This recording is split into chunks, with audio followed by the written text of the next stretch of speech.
We are. Okay.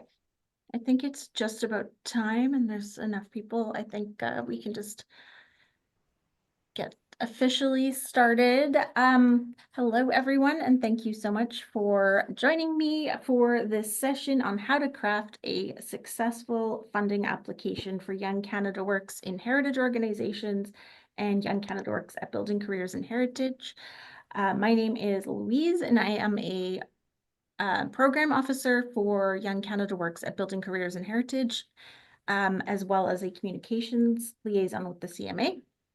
And just to start off with, I wanted to point out that you can listen in French if you prefer French audio. There should be an option at the bottom of your screen to switch over to French. We have interpretation available, and also the presentation will be recorded and available later, and I'll be sending out the slides as well.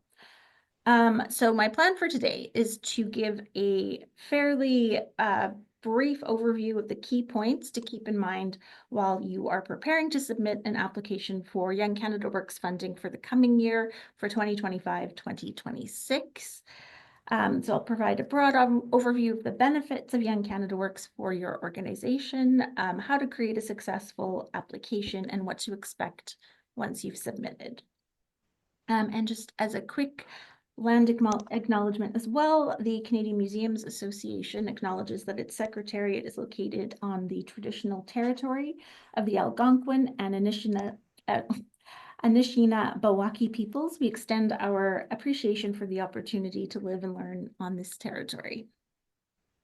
And just also to note as a key point that the applications are due in exactly 1 week. So for both streams, applications must be submitted by midnight next Friday, January 17th, and it's midnight in whatever your time zone happens to be.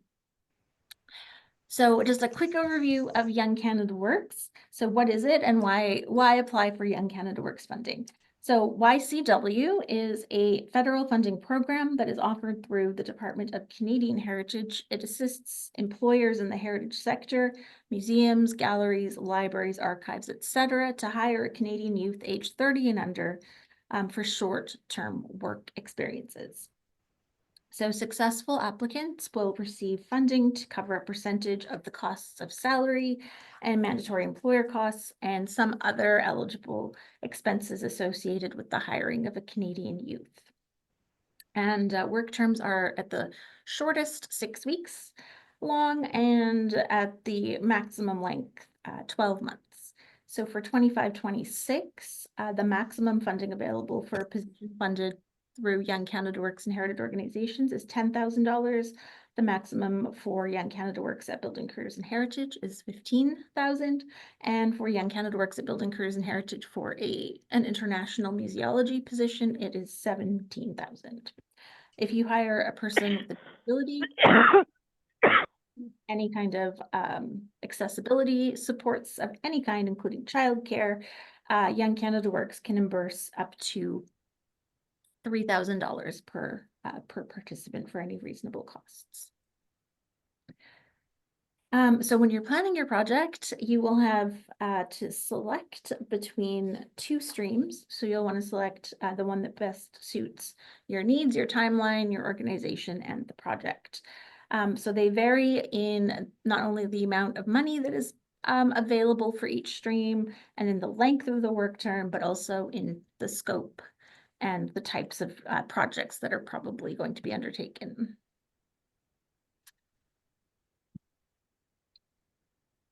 So you'll find this page when you go to log on.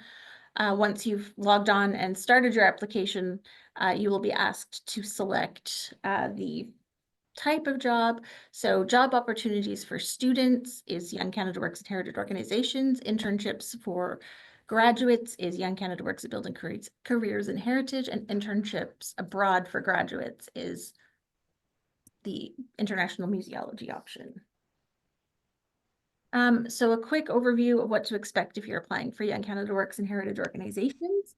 It funds short-term job applications or job placements, for current, secondary, and post-secondary students, and these are, again, 6 to 16 weeks in length. The successful applicants to the positions must be currently enrolled as a student in either post-secondary or secondary school. And these positions can take place anytime. They used to just be allowed to take place in the summer, but they now can take place and start any time of year as long as they end by March 31st. And then Young Canada Works at Building Careers and Heritage funds internships of 4 months to 12 months in length, and these are for post-secondary graduates. The age limit for both streams is the same. It's 30 years or younger at the start of the work term. Candidates must be a Canadian citizen, permanent resident, or have refugee status. The main difference is that BCH interns must have graduated from any kind of post-secondary program. So that can include CEGEP, a degree, or a certificate. So there's a lot of overlap between the types of jobs that these two streams can cover. The tasks that are part of HO positions would be more likely to be introductory in nature and would build basic skills and not have high expectations for the skill level or experience level. Whereas BCH interns were more likely to have had some kind of experience previously or possibly some post-secondary education in anything to do with museology. So when you're drafting your applications, you'll want to take into consideration which stream you're applying for and make sure that your application reflects that and notes the differences. There is also the possibility of an international museology internship. There are only 2 of these available each year, and they're only available through the Young Canada Works at Building Careers and Heritage stream and only through the CMA. So these allow you to send an intern to another country, to an organization that you have a relationship with. If there's research that needs to be done, if you have a partner institution or you know of someone in another organization in the United States, for instance, normally we tend to have the museology internships take place in Europe in the past, but of course they can be literally anywhere. And also, just to reiterate the differences between the 2 streams, I'll just read out the specific objectives of Young Canada Works and Heritage organizations. So that is to help youth find short-term employment in order to acquire the knowledge and skills needed to work in the heritage sector, to increase employability, to provide them with opportunities to network with heritage sector professionals, to increase their knowledge and appreciation of the significant local and national achievements, and to encourage them to consider a career in the heritage field. The objectives for Young Canada Works at Building Careers and Heritage are slightly different. It's to help youth find career-oriented internships in order to acquire knowledge and specialized skills in key areas that will help their transition to the labor market, as well as helping them integrate into the labor force in the arts or cultural sector, or pursue graduate studies. And what is the CMA's role? So what do we do and why are we here involved? So we at the Canadian Museums Association have been involved in delivering Young Canada Works since 1996. There are a bunch of different delivery organizations, however, that you will need to choose from at the beginning of your application. So the others are the Fédération des Milieux Documentaires, the Canadian Council of Archives, the Cultural Human Resources Council, and the National Trust. So once you go onto the website and start your application, you'll be asked to select between these as your delivery organization. So this will just depend on the nature of the project or your organization as well. So the role of the delivery organization is to review applications. So we review for eligibility of either the position or the heritage organization itself. We issue the funding offers, approve selected candidates, approve and update your budgets, and otherwise just sort of guide you from the very first steps up to the final payment. So how to apply?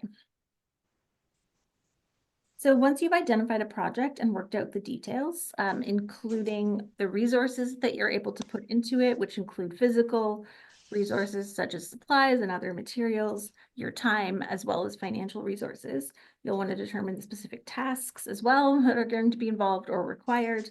And you'll want to determine which stream and which delivery organization the position is best suited to. But before you visit the YCW website to submit your application, you'll also want to figure out all of the specifics of the budget. So how many hours per week, how many weeks, and the wage, as well as the work plan, a detailed supervision plan, and the measurable outcomes as well. If you've had a look at the application on the website, we recommend that you work out all of these details in a Word document separately before you go to the website, because the website has a habit of kicking people out after about 10 minutes. So you might be in the middle or forget to save, and then you'll have lost everything. So it's always good to plan it out first in a separate document before heading to the website. So if you already have, as an organization, a profile on the Young Canada Works website, please continue to use that same profile each year. It just makes everything so much more less complicated, I should say, for everyone concerned. So every year, if you do have one, you'll just be asked to update the contact information before you can proceed to the application. And if you don't already have a profile on the website, you can create one easily. When you go to the sign-in page, you just select sign up instead, and it's fairly easy to create a profile on the website. And just make sure as well that you are on the correct year, because it's defaulting currently to 24-25, which is the current year for most of the employers and youth. So you'll have to adjust it to make sure that you're submitting your application in 2025-2026. So once you've passed through these steps, updated your profile or created it, the option of create a new job funding application will appear on your profile. And I just wanted to make a note as well. So this is the YCW website, and they have this year started, or sorry, I should say last year. I don't think this was in place during the application process last year. But over the past year, the YCW website has required the use of a GC key or multi-factor authentication in order to access the website.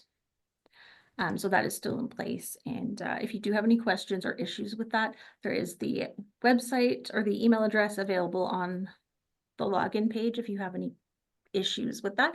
But the good thing about it is that multiple people can have a separate GC key to access the same profile. So more than one person can access it, but the main email on the website that you put as the contact email is still the only contact information that is allowed. So you can have multiple GC keys, but still only one main contact person. So once you start to plan your project, you will go into once you've selected delivery organization, etc., you'll find the job details section, which has 8 or 9 subsections. So project and job objectives, measurable outcomes, description of tasks, the work plan, employability skills to be gained, candidate profile, orientation and training, supervision, and post-project. So the post-project one section is only applicable to Young Canada Works at Building Careers and Heritage applications. It doesn't exist in the Heritage Organization stream. So I'll just turn to the specific sections one by one. So for project and job objectives, what you are trying to do is to highlight what makes your project and your organization stand out. So what makes this opportunity unique? How is it going to benefit your organization, the potential employee, as well as the larger community, so your visitors, etc. Why is this project valuable, and why should it be funded? So you'll want to be as specific as possible. Talk about the background of the project. Why are you doing it now? Don't just say that it will be accessioning items or creating exhibits. So why is it starting now? Why have you selected this particular start date? Will the intern have an opportunity to develop their own exhibit? What role will the students' work play in the overall organization? So you want to provide as many specifics as possible. And if you're applying for more than one position under one job title. So if you're applying for 5 museum assistants, you'll want to justify why you require 5 rather than 1. Even if you're applying for 2, you'll want to make a case for why you need 2 rather than just 1. You'll be more likely to be funded for multiple positions if we understand why you need more than 1. And then the next section is measurable outcomes.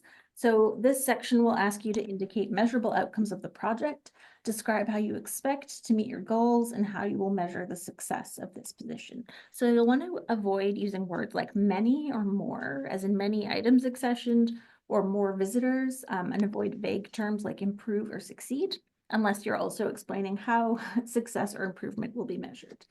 So is it the number of items to be cataloged or accessioned? Are you looking for an increase in education programs or an increase of a specific amount or percentage in donations? Is there a specific goal set out for the project? So this also, having a sense of the measurable outcomes, will help you as well in later sections where you're being asked to set milestones for the project and set up a timeline.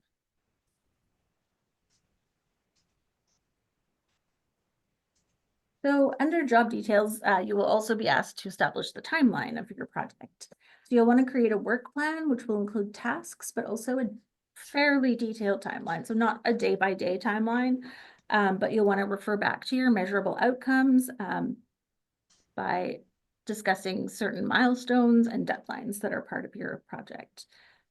So while this helps with your planning, it also indicates that you've given consideration to how you and the intern or student will be measuring your success. So provide a schedule with realistic estimates of how long each task will take.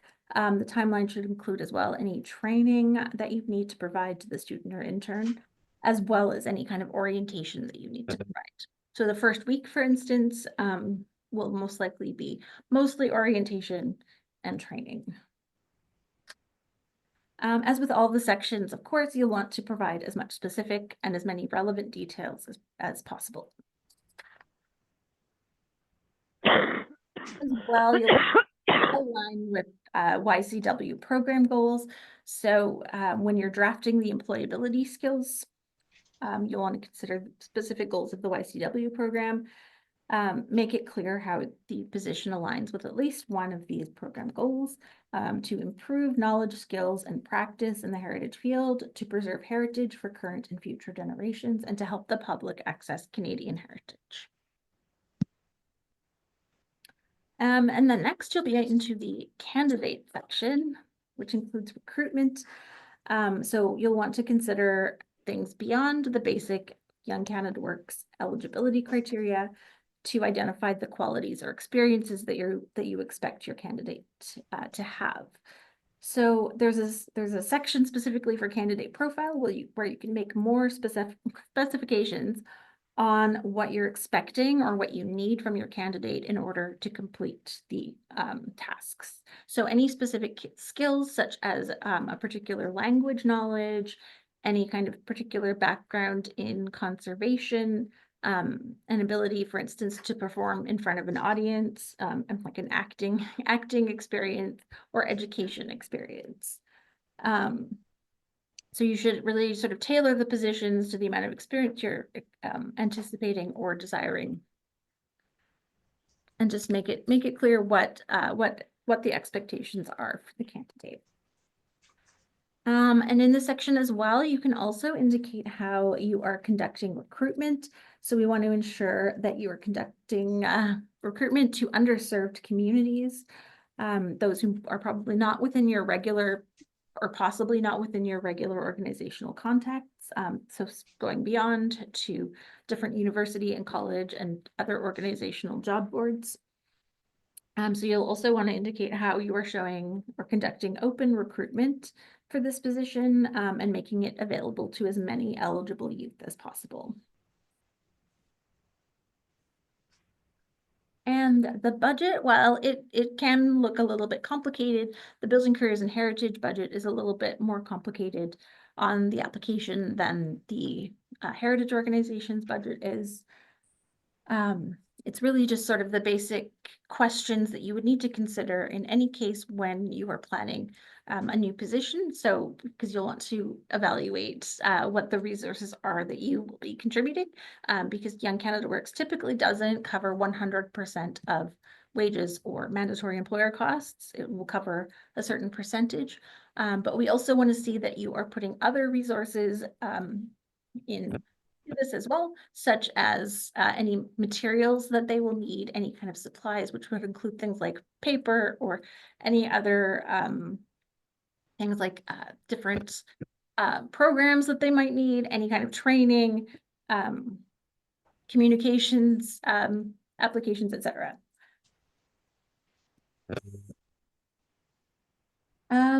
So again, the YCWBCH budget asks for a little bit more detail.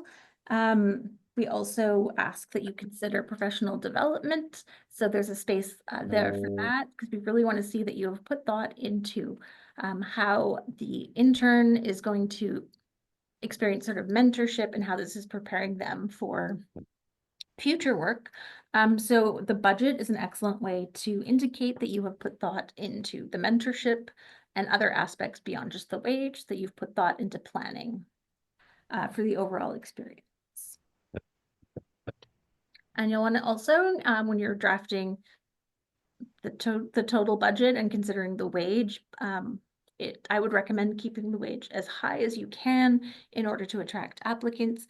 We do have a wage guide available on the CMA's website, which indicates the living wage in your region, as well as sort of average YCW wages for each stream. And likewise, for the supervision plan, I recommend that likewise be quite detailed. So students and interns require dedicated mentorship and supervision in order to develop their professional skills for the heritage sector. So you will want to know who is responsible for supervision and what is the proposed process. So how frequently do you plan to meet with the intern or student? Will they be involved in general team meetings? Will they be working with others in your organization or outside of your organization? How will you be evaluating their progress? So showing that you have put thought into this process will demonstrate that you've prioritized giving the student or intern an excellent professional development experience. So again, you'll want to prioritize professional development. Young Canada Works is designed to help young people develop skills and experience that they need to join the heritage and culture profession. So we'll want to know that your project gives them tools that they require to become our colleagues in the future. So consider if there's any local associations that your student or intern can join.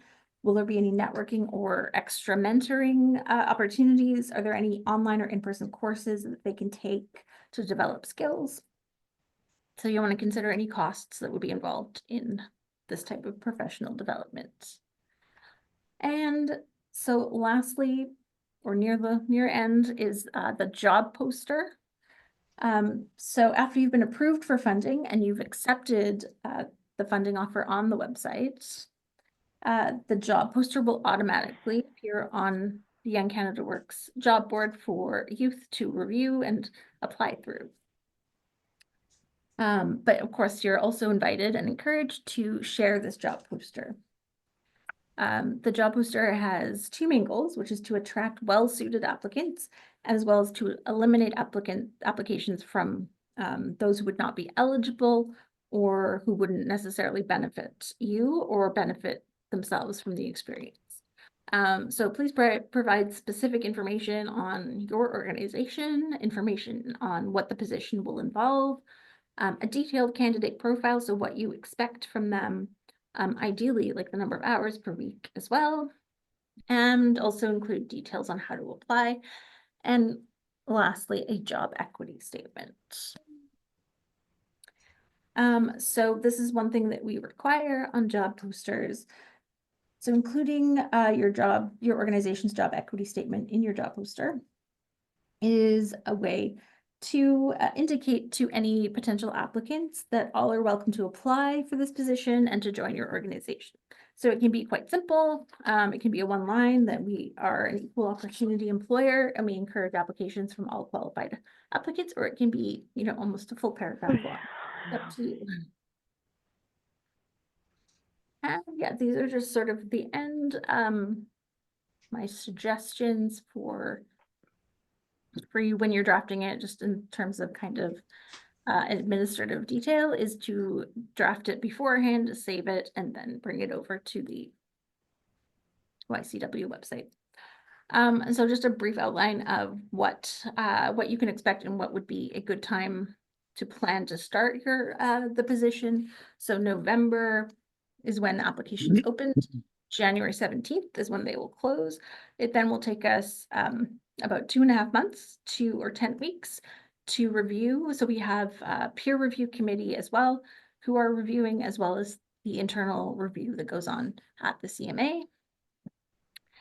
So that all takes about 10 weeks. And so an April 1st start date is not particularly likely, but it's not impossible, but it tends to be, I would say, May or later would be more realistic. Some positions don't start until September. The latest that a BCH internship, for instance, can start is December, and some do start in December. But we will send out an email saying that we have a funding offer, and then review it, and then you send it back to us and let us know. So it could sometimes take some time. So it's a fairly long process. So it's just it's not immediate. And those are the contact details. And then I just have some reviews. So just as a reminder that the jobs are meant for people who are new to the sector. They don't have a lot of experience. They won't have a lot of conservation training necessarily. So don't set your bar too high in terms of what you're expecting. We do see a lot of applications that lack detail, and those are the ones that tend to score lower and are less likely to get funding. So we want substantive responses. So ideally, you know, more than a sentence, and something with a lot of specificity as well as detail. So you're appealing to emerging professionals. You want to highlight what makes your organization stand out. Make sure it shows how you are aligning to Young Canada Works program goals. Have a decent, well-outlined budget that follows the Young Canada Works funding rules. Measurable outcomes are really important. Have a realistic timeline, a very good detailed supervision plan, prioritize professional development, include a job equity strategy, and make sure that that is implemented in your recruitment strategy. And then finally, once again, be sure to save your application before posting it. So yeah, totally open for questions. If anyone has any questions, I see there's some chat. Oh, fantastic. Okay, I see from Catherine, there's a question, are organizations allowed to hire the same student as were hired last year? There's no rule against that. However, open recruitment is important. So you can't just, you have to go through the process of considering everyone. So you have to really sort of go through open recruitment. So it depends on your situation, also. But there isn't a strict rule against rehiring for building careers in heritage. However, there's a maximum times of 2 that one youth can participate. So that might be a limitation. It just depends on the situation.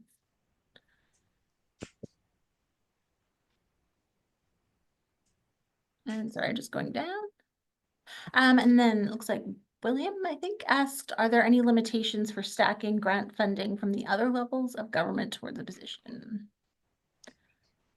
I mean, so we are Canadian Heritage, but I don't know if you mean MAP funding. It depends if it's going to the wage. So if it's just funding, say, like equipment, it would depend on the circumstances of, so you can combine, for instance, Canada Summer Jobs funding, but obviously the amount of total funding can't equal more than the total wage. So that might reduce the amount of YCW funding.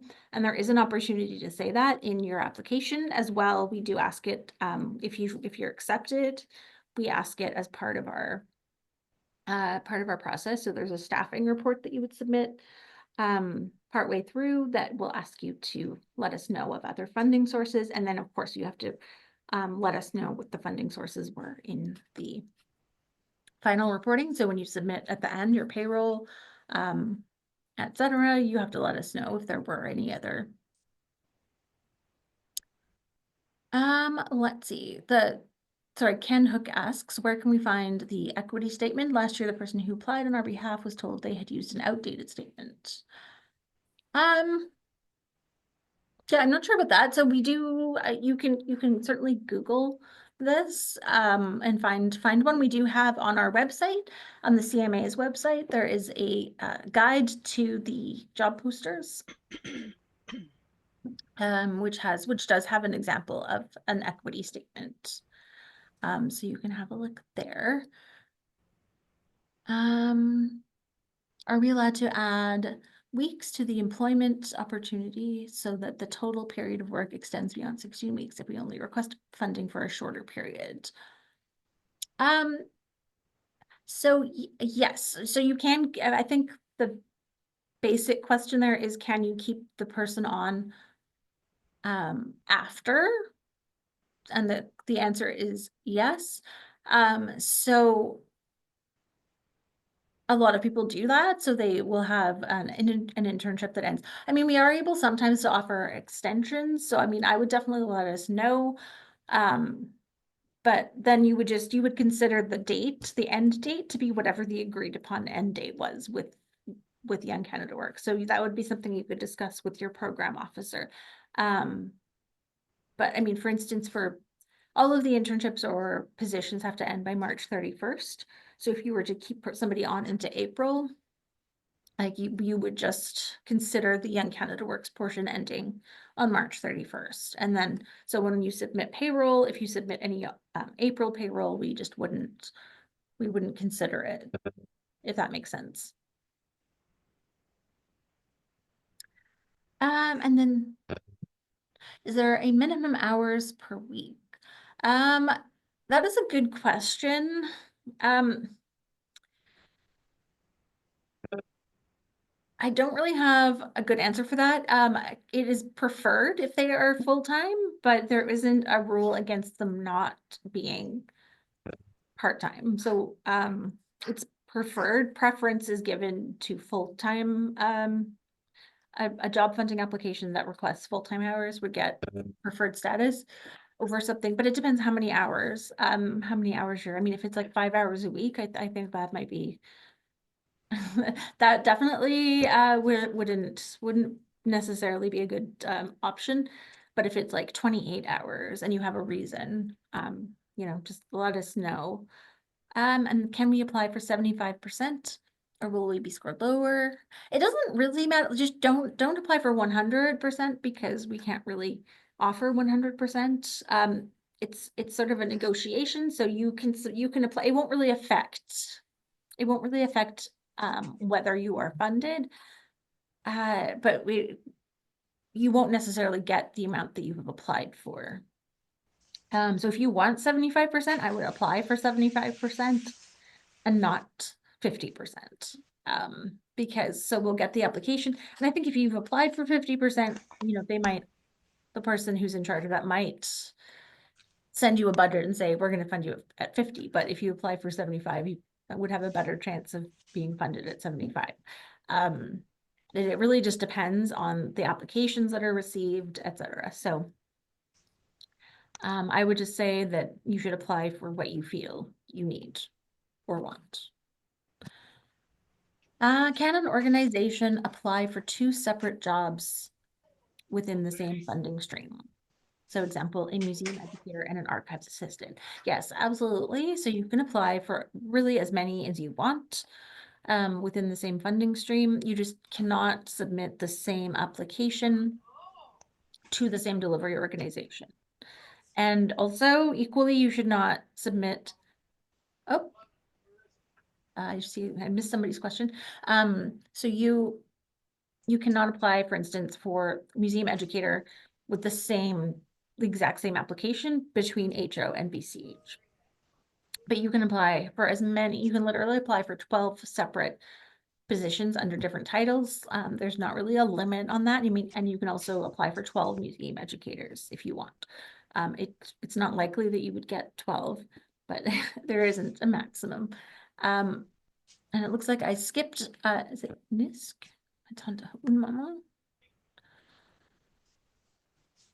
I will start up at the top again and go down.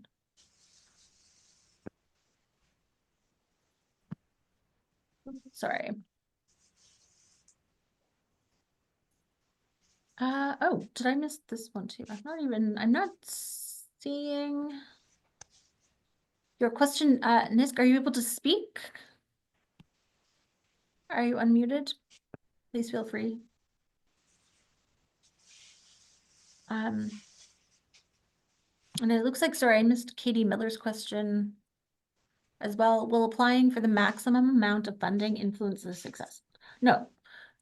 Or will there be a chance to negotiate these details after the application has been accepted? So yes, so what will happen is you apply for a budget in your budget that you submit with your application. We will review that. It's typically not, it's not set in stone. So we will send you then a budget. We'll create a budget. Once if your position, your application has passed, we will send you a budget that you will then have to approve. And yeah, so if we send you a budget and we're like, we're going to give you 10%, you can obviously say, well, I can't afford to pay 90%. Can you increase the funding? I mean, it is sort of a negotiation, but I mean, there are some limits to it.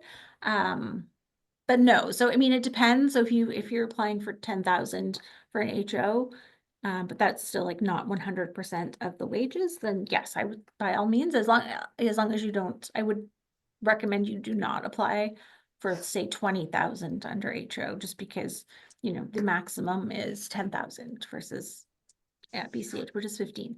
So just to show that you have understood the limitations, don't apply obviously for more is really the only message there. And I'm so sorry.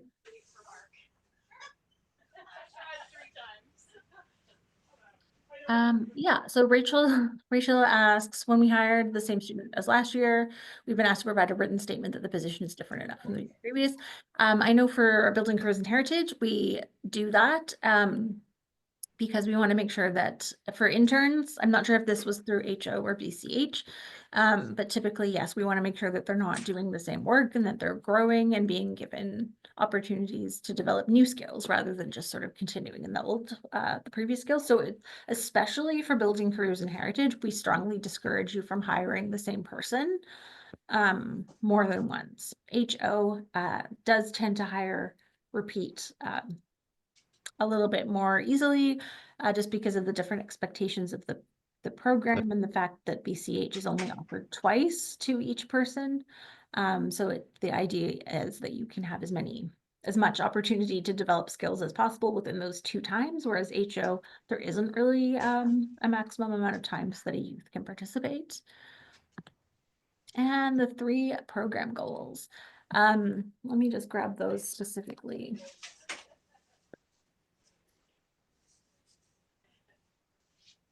But I will be sending out the slides after, and it should be on there. So they are to improve knowledge, skills, and practice in the heritage field, to preserve heritage for current and future generations, and to help the public access Canadian heritage. Oh, and I see, okay. Sorry, I'm just reading. Thank you for repeating your question, Nisk, sorry about that. So nous n'avons pas pu remplir une poste stage reçu. Okay, that's fine. Est-ce que le financement de ce poste pourrait être reconduit? No. Oui, il faut que vous déposez la demande. Bien sûr. Yes. So in answer to Nisk's I'm sorry if I'm mispronouncing your name. Question, the question is, so if you applied for funding in 24-25 and you were not able to find a candidate, the job was not fulfilled, do you have to reapply?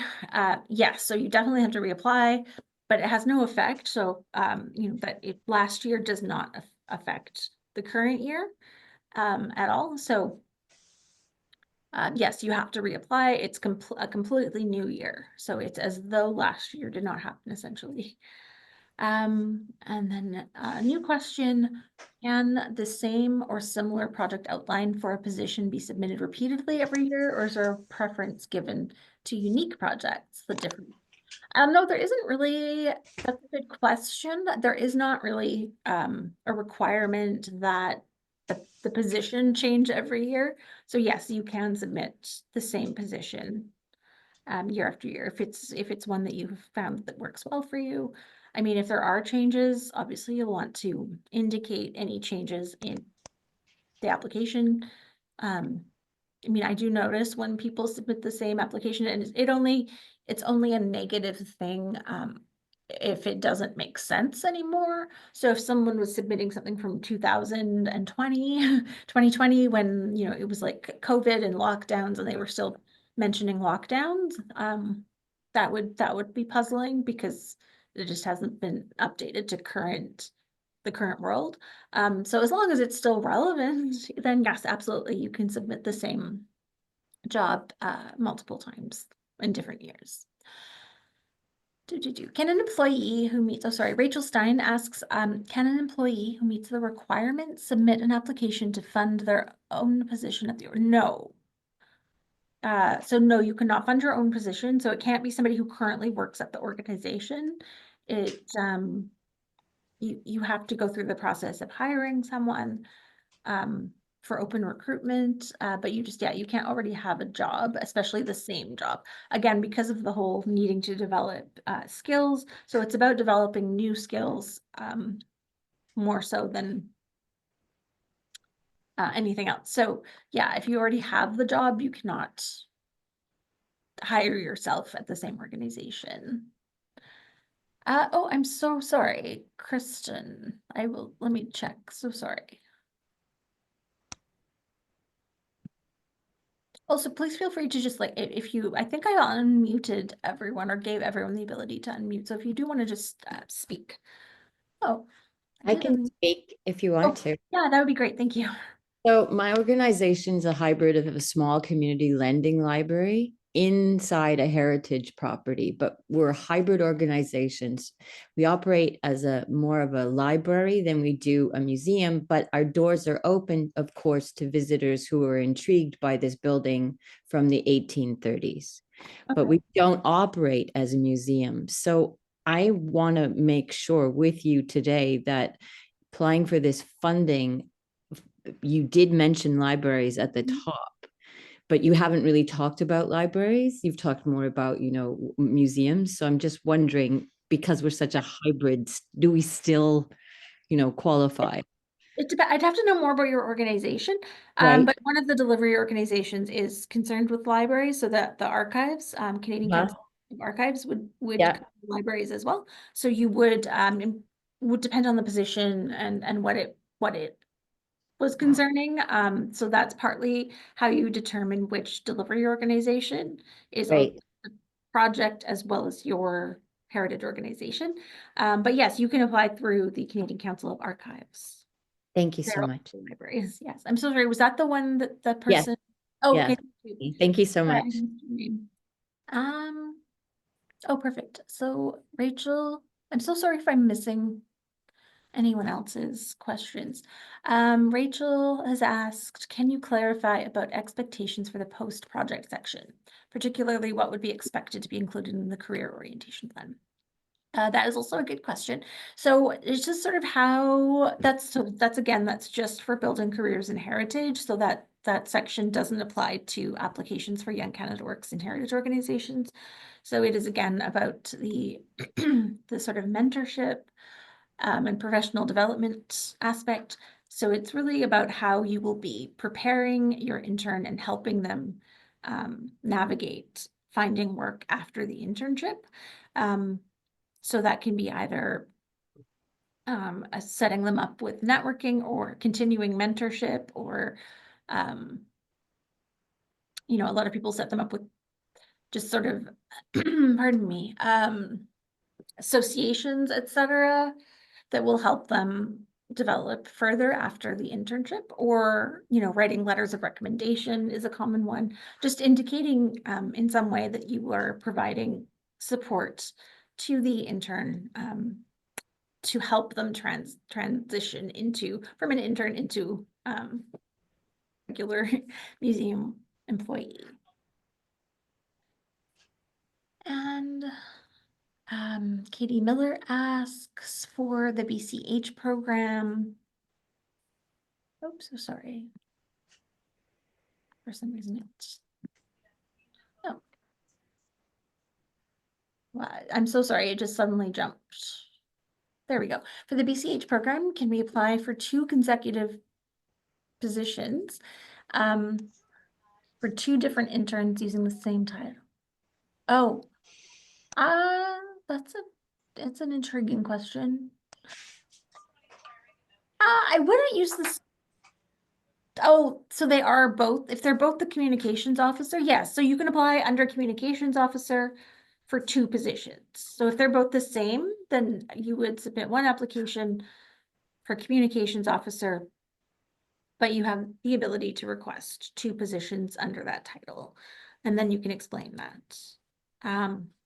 I mean, technically, you can request the same person from May to March. So you might want to explain why you want 2 different people. But other than that, yes, you can always, you can do that, and you would just need to indicate that in the application. So as long as you're explaining everything, I hope that makes sense. Because BCH is up to 12 months. So if you did want somebody from May to March, that is allowed under Building Careers and Heritage. Looks like Marilyn has asked, is the budget section the part that refers to salary, or should we submit a separate organization budget? So the budget section does include salary. It includes a fair bit of other detail, but yes, so that is the wage, pardon me. So the wage, the mandatory employer costs, the contributions to orientation, office space, any kind of supplies that you're needing for the intern or student. So really any of those other line items in the budget, or also any kind of other any other funding that you're receiving for the position as well. And I have another question from Rachel. In the budget section of the application under employer mandatory costs, it asks for a breakdown, right, of the percentage requested. Is a list of the various elements included in that breakdown sufficient, or does each element also need to be broken down? I mean, it's up to you. We just want to see that you've given thought to the fact that there will be mandatory employer costs and what percentage you're requesting from YCW. I mean, it is sometimes helpful to know that people have a sense of what the employer mandatory costs will be. So I mean, I would say if you can, that yes, it would be helpful if you said 4% vacation and the appropriate percentage for EI and CPP for your, I'm so sorry, for your region or province or territory, if that makes sense. But it's not necessary. You don't have to supply. You don't have to supply the exact percentage, but it is helpful. Were there any other questions? Have I missed any questions? Oh, there's a new one. Okay, perfect.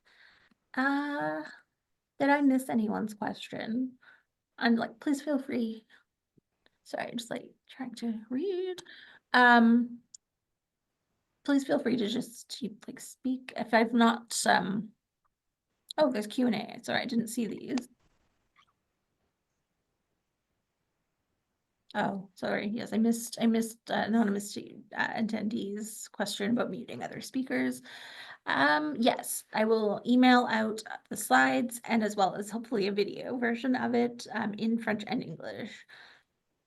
Marilyn asks if 15% is enough for mandatory costs. I believe it depends on it sounds like it would be, it depends on your region, but they are all around the same percentage. So you would just need to look up what the costs are in your province for mandatory employer costs.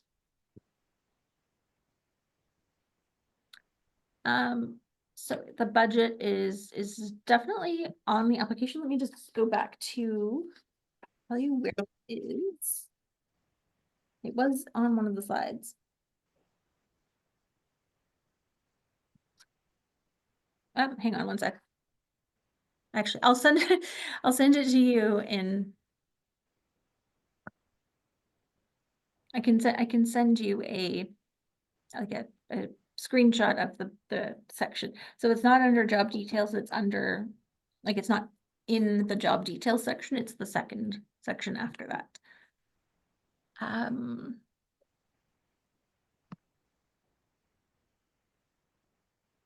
there any other, oh, there's some here. Okay.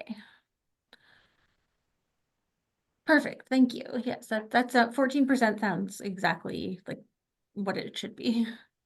Yeah, I think unless there's any other questions, but please feel free to email me as well. But I will definitely be sending an email, most likely on Monday, but I will pop my email address in here.